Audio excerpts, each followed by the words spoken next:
there's a problem. There's a problem in this country when we cannot label terrorism. We said everything from, oh, this is a protest turned to a riot. These were insurrectionists. Okay, cool. But see, terrorism has a very specific meaning under the legal doctrine, under the legal code. But we didn't want to go that far.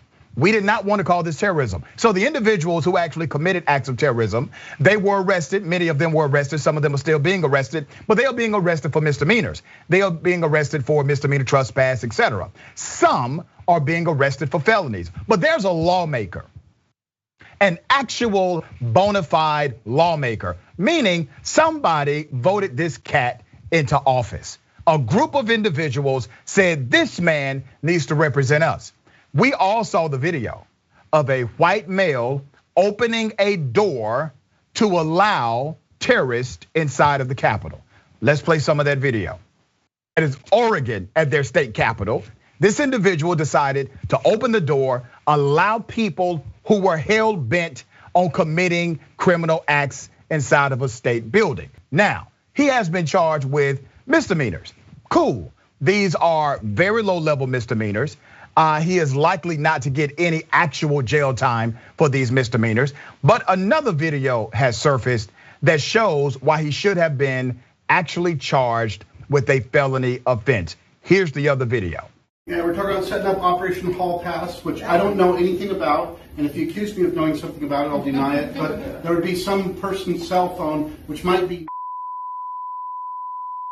But that was just random numbers that I screwed up. That's not anybody's actual cell phone. And if you say, I'm at the west entrance during the session and text to that number there, that somebody might exit that door while you're standing there. I don't know anything about that. I don't have anything to do with that. And if I did, I wouldn't say that I did. So, but anyway, that's the number that I didn't say was.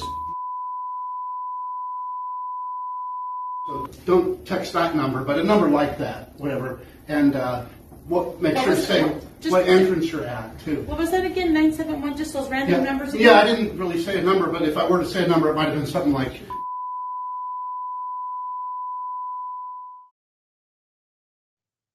That old white man is out of control.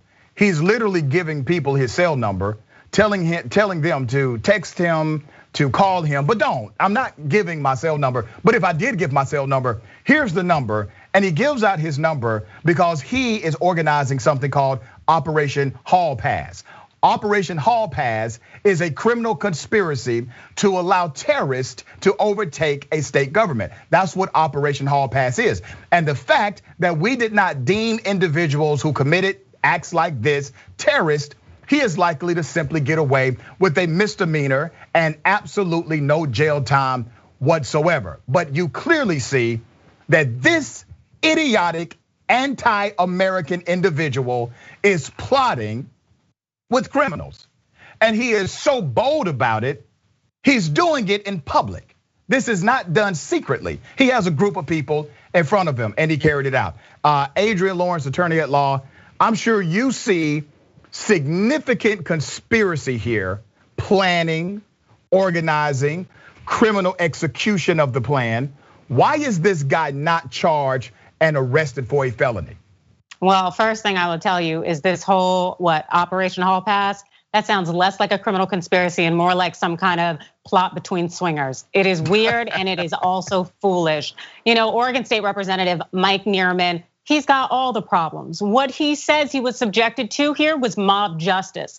He was telling lies from the outset, saying he had no intention on accidentally letting them in to the Capitol on that day. No, clearly this video shows that this man was in a concerted effort to put together and conspire with insurgents to allow them to attack his place of employment, which happened to be the Capitol. Nearman really does need to have the book thrown at him in all ways possible, as he is a lawmaker. He violated the laws and he also subjected his colleagues, other lawmakers, to potential very, very significant and grave harm. He really should be held accountable in the harshest of measures. So I'm trying to count all of the criminal charges that I can see, and I'm a layman, okay? So I see felony trespass, I see criminal conspiracy to commit felony trespass. I see obstruction of justice because he did lie to investigators about what happened. I also see felony violation of oath of office. Did I leave something out? No, it sounds pretty good.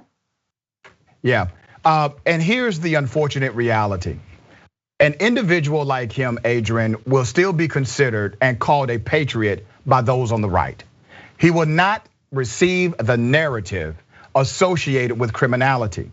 Now, I find it quite ironic that in this country, white men, white women who commit to crimes are routinely given an out. They're giving an excuse, an explanation. And some people would downright say, well, it's against the law, but there's a reason, a good reason why they did it.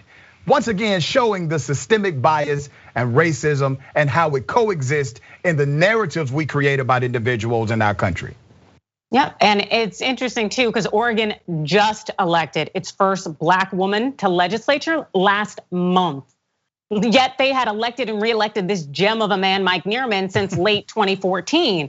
It's problems and issues like this when we don't have adequate representation. What we're ending up seeing is people get passes, and the Beaver State seems plenty willing to allow Nearman to get a pass as opposed to holding him accountable. And I will tack on the thought that maybe he needs to also be charged with being an accessory to whatever crimes were committed when those people rushed into the Capitol that day.